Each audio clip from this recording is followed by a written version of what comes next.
there. Now in the performance sector, on the Pixel 3, we have the Qualcomm Snapdragon 845 chipset, an Adreno 630 GPU, and 4 gigs of RAM on both the models that came out with that phone. Whereas on the Pixel 5, we have a little bit of a different chipset. We have the Qualcomm Snapdragon 765G chipset, an octa-core CPU, an Adreno 620 GPU, and 8 gigs of RAM. Now, based on my performance of both of these phones, first of all, I want to say both these phones are extremely smooth. The Pixel 3, it's still an extremely smooth phone. Anytime I pick it up, anytime I do videos with it or anything like that, it's an extremely smooth device.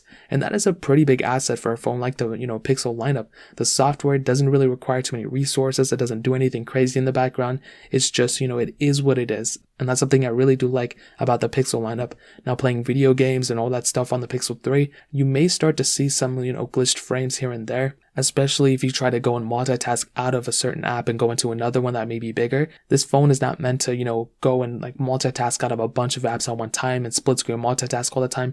You're going to have a lot of issues in that sense because of the low amount of RAM. But I think that's where the Pixel 5 really fixes these specific issues up. Now, the chipset inside the Pixel 5, when I first heard it, I thought it was going to be extremely slow and even slower than like a Pixel 4a, but that is not exactly the case. And I don't even know why I was even thinking that, because the Pixel 5, I compared it to a ton of other phones, and this phone is extremely fast. Even though it has kind of like a watered down Snapdragon chipset, it's really not that bad of a phone. Like, it performs extremely well and way better than I thought. So if you're playing like heavier intensive games, you're going to be perfectly fine. And on top of that, it fixes a big problem that I had with the Pixel 3, which was, multitasking and keeping apps in the background. The Pixel 5, with that 8 gigs of RAM, it has twice the amount of RAM as the Google Pixel 3. And that is a humongous asset for a device like this. And when you're going from one generation to the other, the RAM is a huge asset. When you have more RAM in the device, that makes it just feel that much more livelier, and it's just like way less apps closing in the background, all that stuff. So the RAM is something I really do like.